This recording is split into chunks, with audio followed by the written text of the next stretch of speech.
Hello students, welcome back in physics class. ये इस video में हम स्टडी कर रहे हैं class 12 physics second part chapter number 9 ray optics. और आज का हमारा टॉपिक है किसी प्रिज्म से प्रकाश का अपवर्तन। जो हमारा प्रिज्म होता है, ये हमारा कांच का बना हुआ प्रिज्म है। उस प्रिज्म पर यदि कोई प्रकाश की किरण, एक वर्णिक प्रकाश अर्थात एक रंग के प्रकाश की किरण प्रिज्म के ऊपर आपतित कराई जाए तो उससे जो प्रिज्म से प्रकाश का अपवर्तन होगा वो किस प्रकार से होगा, और जो प्रिज्म का जो अपवर्तनांक है उसका प्रिज्म के आपतन कोणों पर या अपवर्तन कोणों पर क्या इफेक्ट पड़ेगा या विचलन कोण पर क्या इफेक्ट पड़ेगा। ठीक है, चलिए क्लास शुरू करते हैं। हमारे पास में एक प्रिज्म है ABC। जो हम प्रिज्म ऑन द पेपर बनाते हैं वो किस प्रकार से बना, ऑन द पेपर या on the white board, black board पर जो बनाएंगे किसी प्लेन के ऊपर, वो हम एक त्रिभुज के रूप में प्रिज्म को प्रदर्शित करते हैं। जो ऊपर वाला यहाँ पर ये कोण होता है, ये वाला कोण कहलाता है प्रिज्म कोण। और ये जो नीचे वाली लाइन है प्रिज्म की, ये जो लाइन है यहाँ पर त्रिभुज की, इस लाइन को कहा जाता है प्रिज्म का आधार।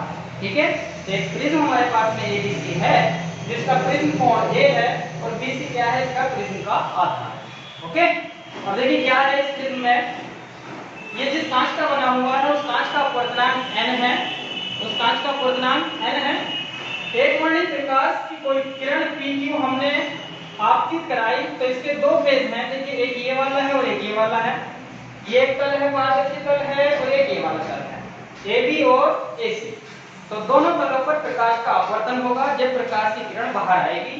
ये वायु से यहाँ पर इस तल पर आकर टकराएगी, PQ प्रकाश की किरण इस बिंदु Q पर हमारा आपतित हो रही है। इसको एक्चुअल में ऐसे जाना चाहिए था, लेकिन अपवर्तन के कारण ये क्या हो जाएगी, हमारी अभिलंब की ओर को मुड़ जाएगी। ये हमारा अभिलंब बनाया गया है N1। इस फेज के लिए इसे ना देखें, केवल इस वाले को देखें तो ये जो तल है AB के लिए ये N1 अभिलंब है। तो ये एक्चुअल पाथ है, ये किधर को बेंड हो गई हमारी, क्योंकि वायु से कांच में जा रही है, विरल माध्यम से सघन में जा रही है, अपवर्तन के नियम अनुसार ये अभिलंब की ओर को मुड़ गई। अब आगे सारा कांच है तो ये सीधी चली, चलने के बाद ये जो QR किरण है अभी दूसरे तल से इसका अपवर्तन होगा। इस प्रकाश की किरण QR का इस तल AC से एक बार फिर अपवर्तन होगा, क्योंकि अब ये कांच से कहां निकलेगी, वायु में। वायु विरल होता है, कांच कैसा होता है, सघन होता है। और जब यहां से निकलेगी ये प्रकाश की किरण QR तो ये अभिलंब बना हमने यहाँ पर बिंदु R पर, तो ये अभिलंब से क्या हो जाएगी, दूर हट जाएगी। एक्चुअल पाथ इसका यहाँ पर बनना था, इतने सारी लाइन हो जाएंगी दिखाई में नहीं, लेकिन एक्चुअल पाथ यहाँ पे अगर अपवर्तन नहीं होता, और लेकिन अपवर्तन के बाद ये कहाँ हो जाएगी, ये अभिलंब से दूर हटती हुई इधर को निकल जाएगी। तो ये हो गई हमारी आपतित किरण, ये हो गई हमारी निर्गत किरण। ओके, ये RL मान लो, चलो ये RL हमारी क्या हो गई, निर्गत किरण। ओके, इतना समझ में आता है। तो R डायग्राम में हमने S दिखाया गया है, तो चलो S मान लेते हैं। RS हमारी क्या है, निर्गत किरण। PQ क्या है, हमारी प्रिज्म के लिए आपतित किरण। अब ये यहां से देखो गई, ये जो हमारी निर्गत किरण है RS, यदि मैं इसको पीछे बढ़ाऊं तो ये मूल किरण के साथ में यहाँ पर बिंदु D पर मिलती है, D पर। और ये जो D से एक्चुअल, इसका मीन क्या हुआ कि एक्चुअल पाथ अगर अपवर्तन नहीं होता तो ये एक्चुअल में ऐसे यहाँ पर निकलती, लेकिन अपवर्तन के बाद कहाँ पर निकली है, यहाँ पे। तो आपतित जो हमारी आपतित किरण थी, जो ओरिजिनल किरण थी, और जो निर्गत किरण है, उन दोनों के बीच का जो एक्चुअल पाथ है उसका, और जो निर्गत किरण है वो, उन दोनों के पाथों के बीच जितना कोण बनता है उस कोण को कहा जाता है विचलन कोण। अर्थात वो अपने आपतित पाथ से जो एक्चुअल पाथ विदाउट रिफ्लेक्शन बन रहा है उससे जितने कोण पर बाहर निर्गत हुई है उस कोण को कहा जाता है विचलन कोण, की वो अपने पाथ से इतने डिग्री भटक गई। ठीक है, चलिए अब बात आ जाती है, ये जो विचलन कोण है ये बड़ा इंपॉर्टेंट रोल प्ले करेगा इसके अपवर्तनांक में। यहाँ पर हमने यूज किया है एक वर्णिक प्रकाश, एक रंग के प्रकाश की किरण के लिए ये विचलन कोण है। ओके, अलग अलग प्रकाश के लिए कैसे होते हैं वो आगे वाली वीडियो में बात करेंगे जब पढ़ेंगे प्रकाश का वर्ण विक्षेपण या dispersion of light through the prism. यहाँ पर हम केवल अपवर्तनांक की बात कर रहे हैं, तो अपवर्तनांक समझ लेते हैं। देखिए ये जो विचलन कोण है ये अलग अलग हो सकता है। ये यहाँ पर जो आपतित किरण है हमारी, यदि हम उसका आपतन कोण अलग अलग रखें ठीक है, इतना समझ आता है। अब यहाँ पर एक ग्राफ ड्रॉ किया गया है, वो आपतन कोण और विचलन कोण के बीच में, कि आप आपतन कोण की वैल्यू को जब अलग अलग रखते हैं तो विचलन कोण किस प्रकार से घटता है या बढ़ता है। तो ये देखा जाता है प्रैक्टिकली, कैसे देखा जाता है प्रायोगिक रूप में। जो ये ग्राफ आता है हमारा, कि जब आप 30 और 40 के बीच में जब आप 30 और 40 डिग्री आपतन कोण के बीच में आप बढ़ाते हैं तो जो विचलन कोण है हमारा वो डिग्री होना शुरू हो जाता है, और एक न्यूनतम कोण, एक फिक्स आपतन कोण पर जो विचलन कोण है उसका मान बिल्कुल न्यूनतम आता है, उससे कम नहीं रखता अपना विचलन कोण वैल्यू, और वो अप्रोक्सीमेट 38 या 37 डिग्री के आसपास आता है। तो यहाँ पर ये जो ग्राफ है हमें ये बता रहा है कि एक आपतन कोण हमारा निश्चित होता है, जिस आपतन कोण पर आप किसी प्रिज्म के लिए कोई प्रकाश की किरण आपतित कराएं तो उसका विचलन कोण जो है वो न्यूनतम पाया जाएगा। कैसा पाया जाएगा? न्यूनतम। उससे पहले कराएंगे तो घटता बढ़ता रहेगा, या उसके बाद कराएंगे तो घटता बढ़ता रहेगा। ठीक है, तो हम यहाँ पे जो केस की बात करेंगे, अब हमें क्या पता है यहाँ पे ये कितने एंगल पर कराएगा, ये हमने तरफ ये ऐसे माने हुए हैं आई एंगल है जिस कोण पर आपतित हुई है। तो हम बात करेंगे इस प्रिज्म के लिए न्यूनतम विचलन कोण। ठीक है, कि ये जो आई है वो वही फिक्स कोण है, वही निश्चित कोण है जिस पर विचलन कोण न्यूनतम है। आई थिंक आपको क्लियर हुआ है। ये जो आई पर मैंने यहाँ पर प्रकाश की किरण आपतित कराई है, ये वही न्यूनतम कोण है जिस पर विचलन कोण कैसा है? न्यूनतम है। ठीक है, इससे कम नहीं होता है। तो जब न्यूनतम कोण विचलन होता है तो यहाँ से आगे ये ध्यान रखना है कि ये जो आपतन कोण है आई और ये जो निर्गत कोण है ई, आई और ई, देखिए जब यहाँ पर अपवर्तन हुआ तो आपतन कोण आई है, अपवर्तन कोण ये आर है, ये वाला क्यों आर के बीच में और क्यों ई के बीच में। ओके, ये आगे चली, यहाँ पर आपतन कोण आर डैश माना गया है और अपवर्तन कोण ई माना गया है। तो लास्ट में जो कोण बना है उसको निर्गत कोण बोलते हैं, जो शुरू में आपतन कोण हुआ है उसको हम आपतन कोण बोलते हैं, पहले वाले। ठीक है, तो न्यूनतम या अधिकतम विचलन की स्थिति में जब विचलन कोण सबसे मिनिमम रहता है, उस केस में आई और ई कैसे रहते हैं? हमारे इक्वल रहते हैं। ठीक है, उस केस की बात चल रही है जब विचलन जो है वो अधिकतम है। तो न्यूनतम इस पॉइंट को याद रख करके डेरिवेट करेंगे आगे। न्यूनतम विचलन की स्थिति में, न्यूनतम विचलन की स्थिति में आई और ई कैसे रहते हैं? इक्वल रहते हैं, और ये क्यू आर और ये बी सी जो है एक दूसरे के समांतर होती है। जब क्यू आर और बी सी एक दूसरे के समांतर होगी तो ये वाला कोण आर और आर डैश भी इक्वल होंगे। ठीक है, आई ई के इक्वल होता है और आर किसके इक्वल होता है बेटा? आर डैश के इक्वल। ठीक है, न्यूनतम विचलन की स्थिति में, न्यूनतम विचलन की स्थिति में ये इस तरह का होता है, और डी को हम किससे रिप्रेजेंट कर देते हैं? स्थिति में जो हमारा डी है वो डी एम के रूप में निरूपित किया जाता है। तो ये हम चीजें याद रखेंगे। अब हम चाहते हैं कि इस प्रिज्म का जो अपवर्तनांक है वो निकाला जाए। इस प्रिज्म का जो अपवर्तनांक है वो निकाला जाए। अपवर्तनांक का सीधा सा सूत्र है, स्नेल ने बताया है, n इज इक्वल टू होता है sin आपतन कोण डिवाइडेड बाय sin अपवर्तन कोण। ठीक है, sin i upon sin r। That means i ये रहा, r ये रहा। आप कहेंगे लगा दें, तो लेकिन हम लगाएंगे नहीं, डायरेक्ट यूज नहीं करेंगे। i और r की जो वैल्यूज हैं वो हम चाहते हैं कि वो किसके रूप में आए? प्रिज्म कोण a के रूप में आए, विचलन कोण के रूप में आए। ठीक है, इन दोनों के रूप में आए निकल करके प्रिज्म का अपवर्तनांक।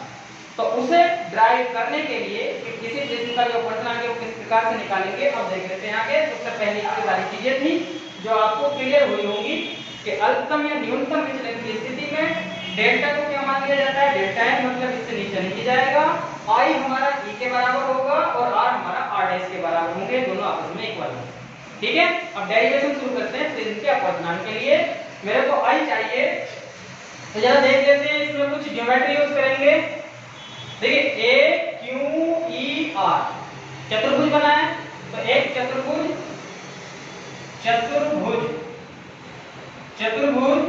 ए क्यू ई आर में, अब जरा देख लो, मैं यहाँ पर बना देता हूँ चतुर्भुज कैसे बन रहा है। ये ऐसा बन रहा है, यहाँ पर पॉइंट ए है, यहाँ पर क्यू है, ये ई है, यहाँ पर आर है। यही है। देखिए चतुर्भुज का एक नियम है वो हमसे ये कहता है चतुर्भुज कि जो समूह कोण है उन दोनों का जो योग है वो 180 डिग्री होना चाहिए। कितना होना चाहिए? 180 डिग्री। तो इस चतुर्भुज के नियम से हम क्या कहेंगे? कोण ए और कोण ई की वैल्यू कितनी होनी चाहिए? कोण ए और कोण ई शुड बी इक्वल टू 180 होनी चाहिए कि नहीं? चतुर्भुज के नियम से। चलिए अब आगे बात करते हैं। अब कोण ए और कोण ई आ गया और मेरे को कोण ई रिप्लेस करना है। हम चाहते हैं कि आर आए। कौन आए? आर आए। अब हम आर लाना चाहते हैं तो यहाँ पे एक दूसरा त्रिभुज दिख रहा है मुझे, ई आर और आर डैश में रिलेशन बनाना है। त्रिभुज क्यू ई और आर, त्रिभुज क्यू ई आर में, कौन से त्रिभुज में? त्रिभुज क्यू ई आर, ये ऐसा बना हुआ है भैया, ठीक है। दिस इज आर है, दिस इज आर डैश है, ये एंगल ई मान लेते हैं यहाँ पे, ये क्यू ई और ये आर, यही है त्रिभुज क्यू ई आर। और जब मैं त्रिभुज क्यू ई आर में देखता हूँ तो त्रिभुज के तीनों कोणों का योग कितना होता है? 180 डिग्री होता है, नहीं 180 डिग्री होता है क्यू ई आर में। तो R plus R dash plus angle E should be equal to 180 degree होना चाहिए। इसको मैं इक्वेशन नंबर 1 मान लूं, इसको 2 मान लूं, तो 180 180 दोनों की राइट साइड इक्वल हैं, तो 180 की जगह इसको रख सकता हूं, या यहां से 180 की जगह इसको रख सकता हूं, दोनों को आपस में रिप्लेस कर दें। तो इक्वेशन नंबर 1 और इक्वेशन 2 से, समीकरण 1 और 2 से हम क्या देखते हैं? Angle A angle E is equal to आ जाता है R plus R dash plus angle E. Angle E से एंगल ई कैंसिल आउट हो जाएंगे। ये एंगल ए को मैं ए से रिप्लेस कर देता हूं, चलिए ए के बराबर है, तो ये क्या आ गया? a is equal to r plus r dash, but r is equal to r dash दोनों इक्वल है, तो r डैश को भी r मान सकता हूं यहां पे। तो a इज इक्वल टू क्या हो गया? r प्लस r, अल्फा विचलन की स्थिति में कर रही है डेरिवेशन, तो r प्लस r, ये a इज इक्वल टू कितना हो गया? 2r, ये r इज इक्वल टू कितना हो गया हमारा? a/2। इक्वेशन नंबर r मिल गया, अरे मिल गया भाई, ये हमको r मिल गया है। अब हमें क्या चाहिए? हमें i और चाहिए, और i को रिप्लेस करना है हमको और विचलन कोण के साथ। i को किसके साथ रिप्लेस करना है? विचलन कोण के साथ। देखिए ये रहा i, यहां से यहां तक का एंगल i है, यहां से यहां तक का एंगल इन दोनों लाइन के बीच का r है, यहां से यहां तक ये i है, तो ये भी i होगा, ठीक है। तो लाइनें किसी पॉइंट पर कट कर रही हैं, तो ये हमारे जो एंगल आपस में इक्वल होते हैं, तो ये r होगा, ये r है, तो ये वाला कितना बचेगा? i r। सिमिलरली यहाँ पे i r डैश। तो मेरे को एक त्रिभुज दिख रहा है, कौन सा त्रिभुज है? त्रिभुज QRD। त्रिभुज QRD में अगर मैं ध्यान से देखूं तो मेरे को जो एंगल I है वो विचलन कोण के साथ रिप्लेस हो सकता है। ये ऐसा बना हुआ है, यहाँ पे बहिष कोण बना हुआ है, ये डेल्टा, और अल्फा विचलन की स्थिति में हम इसको डेल्टा m मान लेंगे। चलिए फिलहाल डेल्टा बना हुआ है यहाँ पे, ये Q है, ये R है, और ये पॉइंट क्या है मेरा? D, ठीक है। ये एंगल है I माइनस R, और ये एंगल क्या है? I minus R dash. समझ में आया ना कि I माइनस R और I माइनस R डैश कैसे है? चलिए यहाँ पे देख लेते हैं। देखिए अगर कोई पॉइंट है हमारा, ये एंगल I है, तो ये सारे का सारा एंगल भी I होगा, ठीक। लेकिन यहाँ पे लाइन है वो क्या बता रही है कि यहाँ से यहाँ तक एंगल R है, तो ये साथ इधर का कितना बचा? यहाँ वाला I माइनस R, ठीक है। चलिए अब त्रिभुज QRD में अगर हम बात करें, बहिष कोण प्रमेय का यूज करें, तो इन दोनों का सम इसके इक्वल आना चाहिए भाई। चलिए बहिष कोण प्रमेय से QRD में बहिष कोण प्रमेय से आंतरिक कोणों का योग बाह्य जो बहिष कोण है उसके इक्वल होता है I minus R plus I minus R dash is equal to delta. और अल्फा विचलन की स्थिति में डेल्टा क्या है? डेल्टा m है। R और R डैश कैसे हैं? इक्वल है, तो एक i कितना ही हो गया? 2i। R और R डैश इक्वल है, तो 2r इज इक्वल टू क्या हो गया? डेल्टा m हो गया भाई। चलिए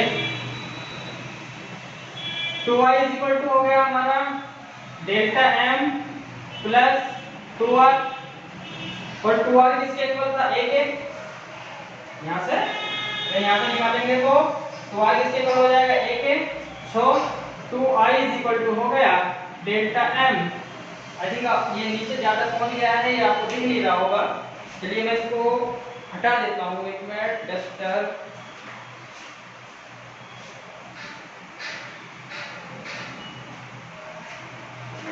इधर से रफ कर लेते हैं, इधर से।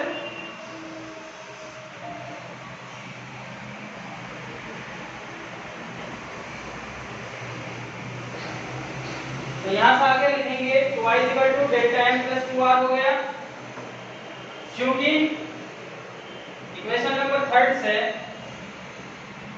समीकरण 3 से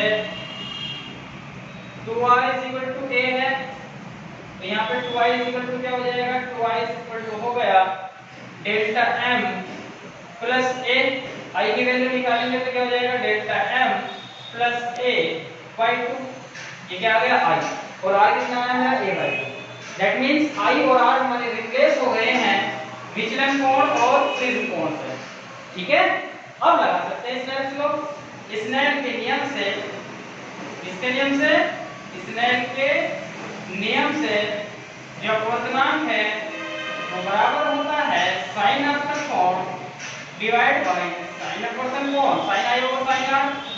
तो प्रिज्म का अपवर्तनांक n बराबर हो जाएगा sin i और r की वैल्यू इक्वेशन नंबर 3 और 4 से पुट कर दें, i की जगह क्या रख दें, delta m plus a by 2 divide by sin a by 2। ये आ गया हमारा फॉर्मूला किसी प्रिज्म के अपवर्तनांक n के लिए। ठीक है, आ गया हमारा किसी प्रिज्म के अपवर्तनांक जो होता है n के लिए formula sin delta m plus a by 2 या a plus delta m by 2 over sin a by 2। ठीक है, आई थिंक आपको डेरिवेशन क्लियर हुआ होगा, काफी बार एग्जाम में आ चुका है, इंपॉर्टेंट डेरिवेशन है। एक एक पॉइंट, एक एक लाइन को क्लियर ध्यान से देखें और कॉन्सेप्ट को क्लियर कर लें कि जो नेक्स्ट लाइन है वो क्यों आई है। एक बार फिर समझ लें कि कैसा हुआ है डेरिवेशन। एक प्रिज्म बनाया है ABC जिसका प्रिज्म कोण A है, कोई प्रकाश की किरण हमने PQ ली तो दो बार अपवर्तित होगी, एक बार तल AB के लिए, एक बार तल AC के लिए। ठीक है, उसके बाद यहाँ पर जो एंगल आई है, ये अपवर्तन कोण I है, ये अपवर्तन कोण R यहाँ के अपवर्तन के लिए। फिर अगली बार जो है ये इस फेज के लिए AC के लिए अपवर्तन होगा, अपवर्तन कोण का काम करेगा R डैश, अपवर्तन कोण बन जाएगा E। ये किरण हो गई निर्गत, ये हो गई हमारी आपतित किरण। ठीक है, अल्पतम विचलन की स्थिति में I और E इक्वल होंगे, R और R डैश इक्वल होंगे और डेल्टा को डेल्टा M के नाम से जाना जाता है अल्पतम विचलन कोण की। तो पहली चीज लगाएंगे, अब हमको अपवर्तनांक के लिए सूत्र याद करना है। तो अपवर्तनांक के सूत्र में हमारे आते हैं sin i और sin r, मतलब n sin i और sin r। तो मेरे को i और r की वैल्यू चाहिए और वो i और r की वैल्यू चाहिए। ध्यान में रखना कि i और r की वैल्यू जो प्रिज्म कोण और अल्पतम विचलन कोण उन दोनों के रूप में आनी चाहिए। इसके लिए हमने कितनी चीजों का यूज किया है, हमने एक चतुर्भुज का यूज किया है, एक स्त्रिभुज का यूज किया है और एक स्त्रिभुज का यूज किया है, बाकी कोई और यूज नहीं किया है। दो त्रिभुज एक, ठीक है। हम यहाँ तक आ गए, ये हमारा अपवर्तनांक का सूत्र निकला है sin a plus delta m by 2 और sin a बाई 2। अब अगर हम बात करें कि यदि प्रिज्म बहुत पतला हो, प्रिज्म कैसा हो, बहुत पतला हो, तो उस केस में क्या होगा, दैट मींस पतले प्रिज्म के लिए, कौन से प्रिज्म के लिए, पतले प्रिज्म के लिए, तो जो प्रिज्म पतला होगा तो जो रेशियोज की वैल्यू आ रही है हमारी साइन की, यहाँ पे साइन a बाई 2 की, साइन इसकी वैल्यू आ रही है a plus delta m by 2 की, इनके अनुपात और एंगल की वैल्यू लगभग बराबर आ जाती हैं। तो हम पहले भी यूज करते रहे हैं sine a plus delta m by 2, पतले प्रिज्म के लिए साइन हटा देंगे, बराबर एंगल के बराबर रख लेते हैं क्योंकि कोण बहुत छोटा हो जाएगा, तथा साइन a बाई 2 को किसके बराबर रख सकते हैं, a बाई 2। यदि इसको प्रिज्म के अपवर्तनांक वाले सूत्र में रख दें तो ये पतले प्रिज्म के लिए फॉर्मूला बन जाएगा। जरा चेक कर लेते हैं क्या बनेगा formula. n is equal to हो जाएगा a plus delta m over 2 over a by 2। 2 से 2 कैंसिल हो गया, a की वैल्यू इधर ले आए, n is equal to a plus delta m। a को इधर ले आऊं मैं तो n minus a is equal to delta m। a common, n minus 1 is equal to delta m। That means किसी पतले प्रिज्म का जो विचलन कोण है वो बराबर हो जाता है a into n माइनस 1। ठीक है, किसी पतले प्रिज्म के लिए विचलन कोण की वैल्यू हम ज्ञात कर सकते हैं यदि हमें प्रिज्म का अपवर्तनांक और प्रिज्म कोण की वैल्यू पता है। ओके, ये हो गया क्लियर हमारा। तो आज की क्लास ये हमारी यहीं पर खत्म होती है।